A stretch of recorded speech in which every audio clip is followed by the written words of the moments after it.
Kia ora te iwi e haere ake nei I te karere kei te karikari tonu ngā kaimahi oho tata I te one ki te kimi haere I ngā tū pāpaku o ngā tāngata tokono I tā pukengia I te horonga o te whenua ki runga I a rātou I Mauao. Mō te wā tuatahi, ko tai atu he rōpū pakihi ahurea Māori ki Inia. Me te aha, pāreka ana ki ngā Iniana, te mahi a tēnei rōpū Māori nei. Kua kōpoua e te Rūnanga o Ngāti Whātua a Renata Blair, hei tā huhu rangapū hō mā rātou, o tira mō te iwi.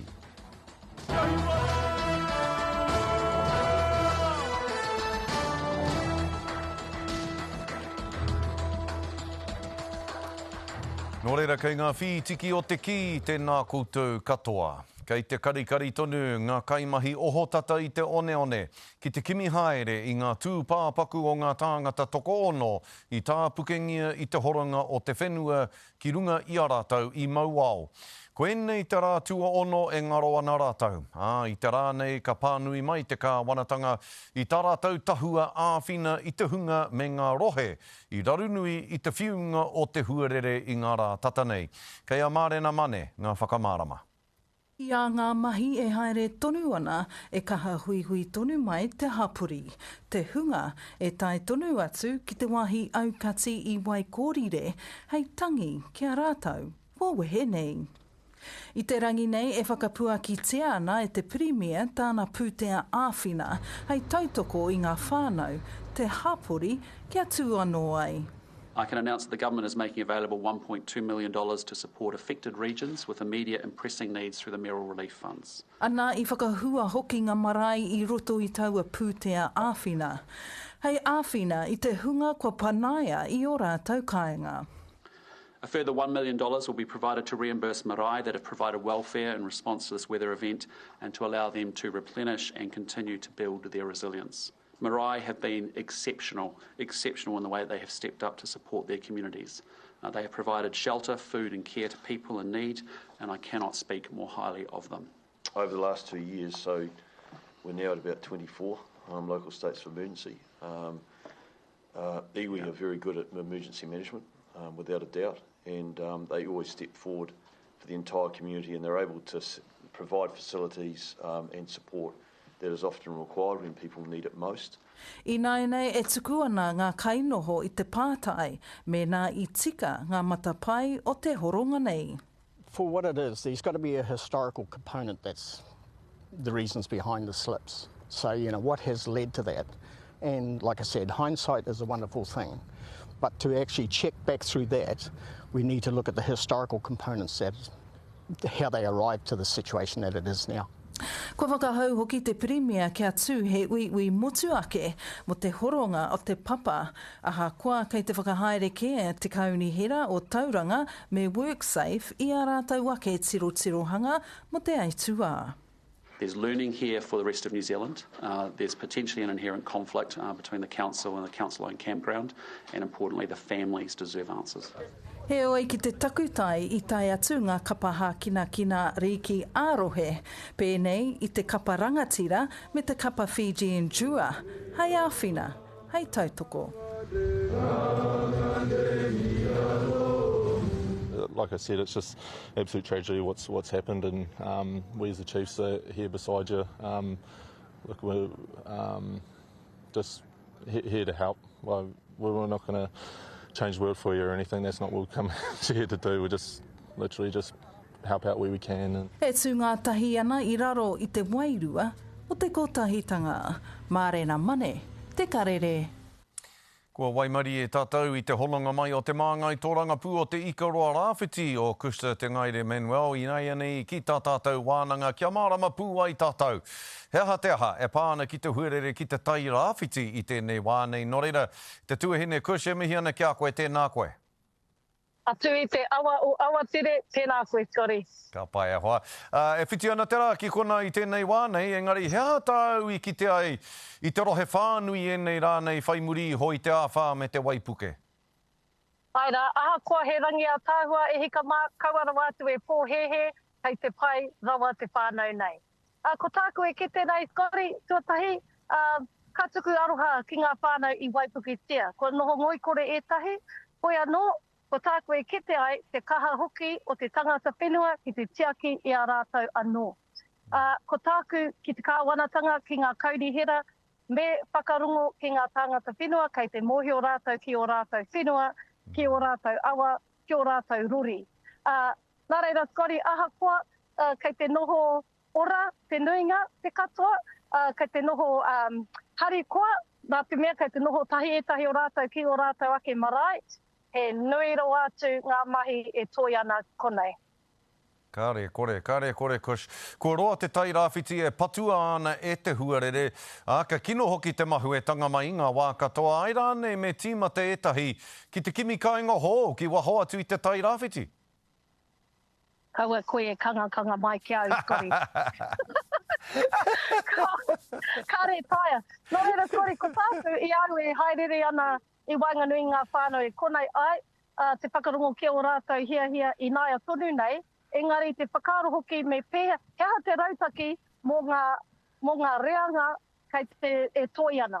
E hara mō ngā tau te kau noiho, engari mō ngā rautau kei mue i a mātou. Me hoki mai, kia hoki mai, te nuinga ki te wākainga. Ai, mō taku he i te rori o tēnā pātai. Mō taku he. E hoi, i ki koe me mātua whakarongo te kāwanatanga ki ngā iwi kāinga, ki ngā tāngata whenua. Kua puta te kōrero i a tama pōtaka, mini te whakawhanake Māori e pāna ki ngā wāhi noho mō ngā whānau. Me ngā tāngata kua kāinga kore i te huarere, kua puta he kōrero iaia e me ana ka tautoko rātau. Lakson e ki ana ka tuku e te kotahi 2 miliona tāra ki te rohe. Ko tahi miliona tāra anō hoki ka tukuna ki ngā marae. Ai rānei ka tautō ngā kau i enei āwhinatanga a te kāwanatanga me kaha ke atu rānei te tautoko a te kāwanatanga. He timatanga, Scotty, he timatanga. Tēnei te mihi atu ki te premia me tāna hunga i tai mai i tērā wiki. Hoi anōra, ka rera wātu e nawhi tērā koha nā te kāwanatanga. I te tuatahi, i rongo au, atu i te rua te kau piriona i te tuatahi. Nā reira, ko tāku tumanako, he timatanga noiho tērā nā te kāwanatanga. Me hoki mai rātou, me whakarongo rātou ki ngā hia, me ata tirohia te āhuatanga o tēnei whenua. Koira tētahi āhuatanga e tino raru i te iwi nei kori. Kāre rātou e pīrangi kia ware rātou. Nō reira mea hakush, kia kauai a te tai rāwhiti e patua tonu tia e te huarere tau atu. Hea te rautaki, nai nei, hei tiaki i te tai rāwhiti, i ngā rā o a pōpō a ngā tau e tū mai nei, kia kau e pēnei rawa te patua o te tai rāwhiti e te huarere ia te tau. Kia ata tirohia te whenua i te tuatahi, Scotty. I rongo au, ko tai mai etahi geologist me ki, kia tika te whakamahi i te whenua.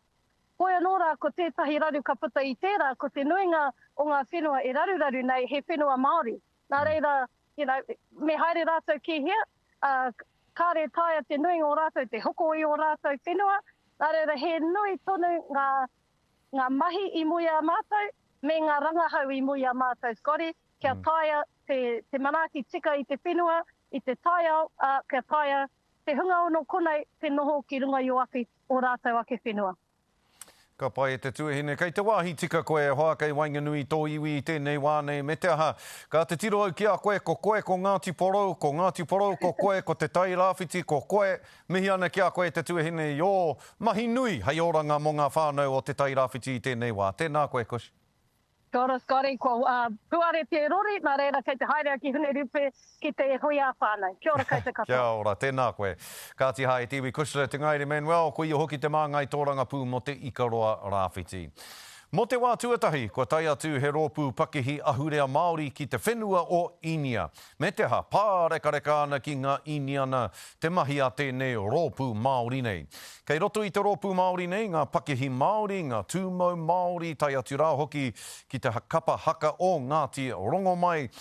Ko te whāenga, kia rena te taukāia o te mahi tahi, hei oranga umanga mō ngā taha e rua.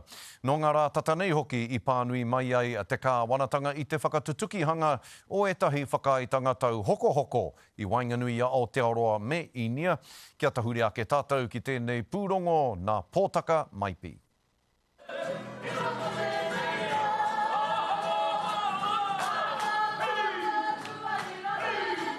Māori ki te ao, Māori ki Inia, tauana.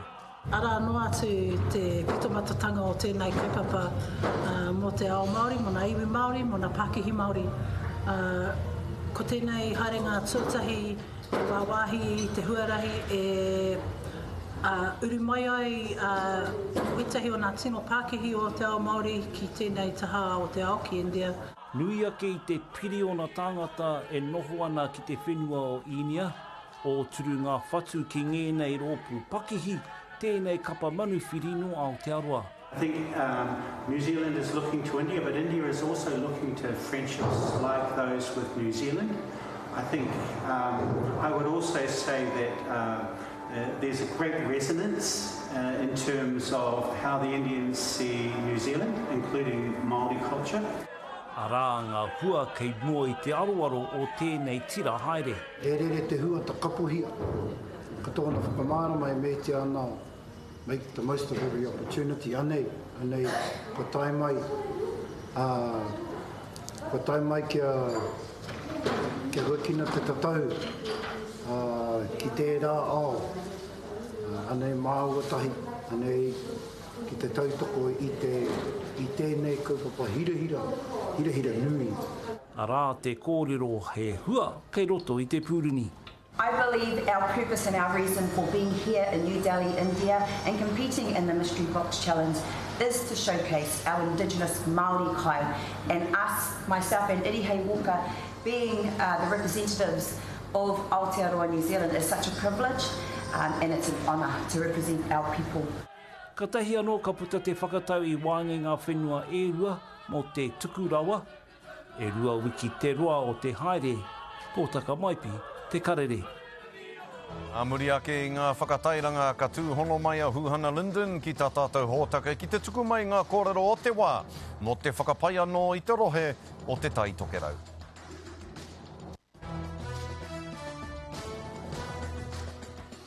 Hoi nō rei tiwi, kei whangārei a Huhana Linden i tēnei wā nei i te wiki, ka taha atu nei ko ia tērā e huri haere ana i te takiwā whānui, ki te āwhina me te tautoko i ngā whānau i raru i te waipuke o tira i te Huarere kino. Huhana, e mihi ana kia koe te tuahine tēnā koe?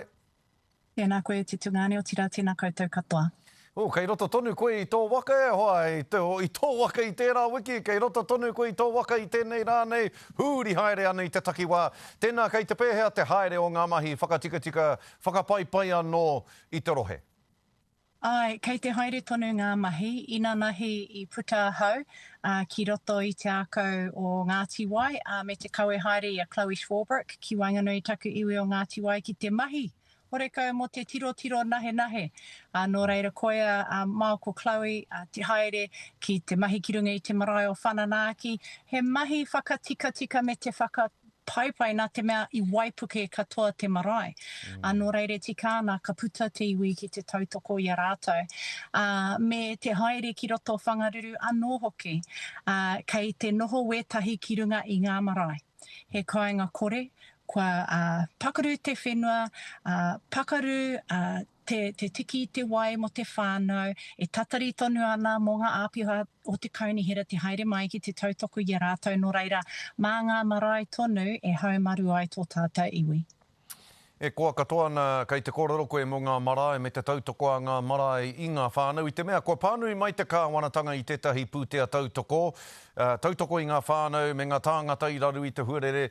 He pūtea kei te tukuna ki ngā marae. Pai te rahi o te pūtea nei me rahi ke atu rāne. Pēhe o whakaaro. E tautoko anau i ērā kianga o takuhua a Kushla Tangaire me rahi ake. He timatanga noiho tēnei. Ko tahi meriona mō ngā marae, me titiro ki te rārangi o ngā marae i puare ngā tatau, e te aki ana i tiwi kāinga, me te hāpori hoki. Horekau te marae mō te tangata whenua anake. Ko rātou tonu e manaki ana i te marea, rātou ngā hunga tūruhi e kapo ana ki roto i tēnei mea te marangai, no reira e tika ana me āwhina i ngā marae i tēnei wā tonu. No reira, mōku, he timatanga tēnei e te kāwanatanga. Mihi ana kia koe huhana i o whakaaro nui, tō ngākau nui ki te tautoko i ngā whānau o te tai tokerau i tēnei wā nei. Huri atu ki rātana i te mea i rātana koe, ka pute i a koe he whakatau i reira. Kia mātua whakapūmau, kia mātua whakaū i ngā tūru tōranga pū Māori ara, kia toka, marika, aua tūru, nā te ahei pērā i tō kōrero. E te kāna me mauri atu me timata te kōrero o tēnei kaupapa ki runga a rātana. Me te mihi nui ki te hāhi, ia tau, ka pōwhiri i ngā rōpū tōranga pū. Nō reire te kāna me kōrero ki tēnei kaupapa. Me motu hake ngā tūru Māori ki roto i te whare pāremata. Me pū mau tonu. Nā te mea rawa te hāpori me tiwi Māori e mohi ana ka pīnei. Me he mea ka hiahia te kāwanatanga o Anei o a pōpō ki te whakakāhore ka taia rātou. Nō reira e tikana me motu hake. Tētahi atu kaupapa ki roto i taku pere e pāna ki ngā tika a te Māori mō ngā pōtitanga. Kaunihera me ngā pōtitanga mō te motu whānui. Nā te mea horekau, he pakeke mo te Māori ki te pōti ki roto i enei pūnaha pōtitanga me te huri haere, te rapea mō te taha Māori ki te taha auraki. Nō reira koia hau e hihia ana ki te tautoko mā te Māori e whakahaere, mā te Māori e rapu ake hea te huarahi tika mōna ki roto ia pōtitanga ia tau.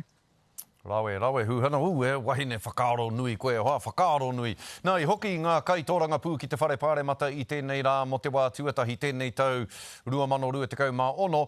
Hea te rautaki a ngā kākāriki e hoa e piki ai te tautoko ki a koutou i tēnei tau pōti nei. Hea te rautaki? Kei te haere mai wetahi kaitono hau ki roto i te whānau o te rōpū kākāriki, kia rahi ake ngā pōtitanga mo tēnei rōpū tūranga pū. Anō, ko tētahi mea nui, mo te iwi Māori kia mōhio, te rōpū kākāriki he pāti mō te tritio waitangi. E whakapū mau ana, e tautoko ana i he whakapūtanga. Koia tā mātou aronga ki roto i ngā kaupapa here, hei te tau e tū mai nei, ka rongo tō tātou iwi e pāna ki ngā rautaki ngā kaupapa here o te rōpū kākāriki, hei whakarotanga mo tō tātou iwi. Koia hau, me waku hoa, me mapāremata ingari mō ngā kaitono hau, kei te haere mai. Rawe huhana e mihi nui ana ki a koe, ka tukuna koe i Anei engari, me kawe koe i te aroha nui ki ngā whānau o te tai tokerau, ne? Mihi ana ki a koe, kia ora. Kia ora. Hoi no rei tiwi, ko paua e te Rūnanga o Ngāti Whātua, Renata Blair, hei tā huhu rangapū hō mā rātau, o tira mo te iwi, ko roa ia e mahi ana ki tēnā rāngai, ki tēnā manatū, ki tēnā whakahaere. I Anei, ka hoki anō ia ki te iwi mahi ai. He uri no te tāu, Ngāti Rango, te uri ngutu, ngā oho me te uri o hau. Neke atu i te ruetakau tau, te hohonu o ona wheako i roto i ngā tūranga whakahaere, ka wanatanga mai, iwi mai anō rā hoki, kei a te o Kiwa McLean, ngā whakamārama. He heru hāpai ngā Ngāti Whātua tonu. Kua kōpaua ki te hāpai i tōna iwi. Mai tāmaki ki maunga nui, mai maunga nui ki tāmaki. Me ngā putanga katoa o Ngāti Whātua. He timatanga hou tēnei. E whai wahi i Ngāti Whātua ki te whakatau koi i tōna ara whakamua. Kai ora! Kia hiwara! Nō te rā nei pōhiri tia o kawatia ai a Renata Blair ki te marae o Tamatea. Ko ia hoki te wāhi i whakapūmau tia ai ia, hei rangapū tāhuhu hou o te Rūnanga o Ngāti Whātua.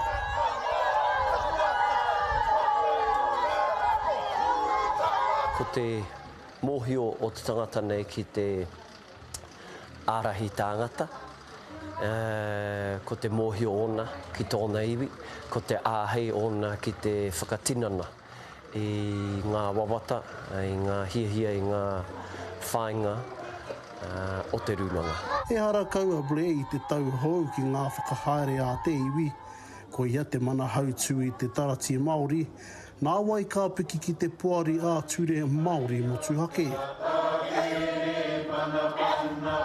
Kia kaua te tahi o Ngāuri hakuaku wai, kia kaua e mahue.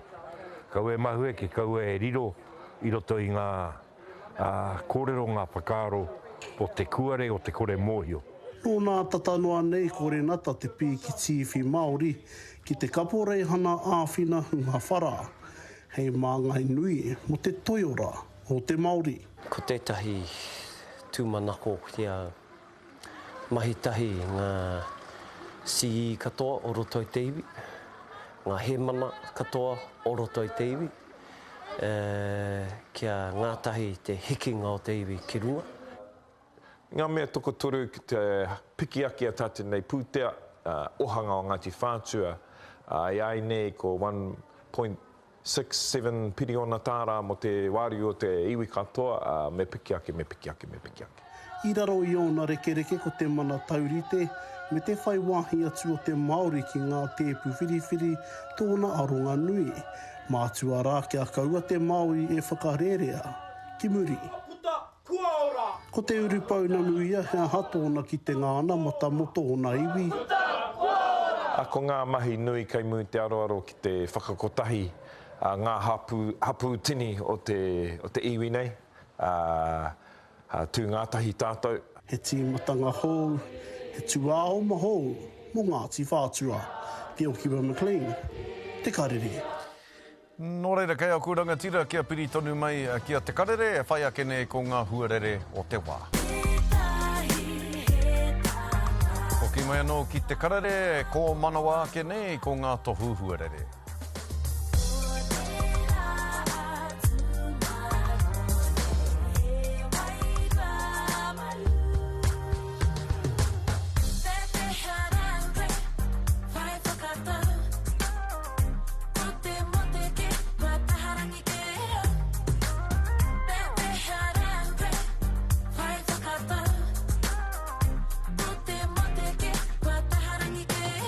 Ka ti hai tiwi koe nā tā te karere mō tēnei rānga mana ki tanga o te wā kia koutou katoa huri te motu tūrou parea, tūrou Hawaiki.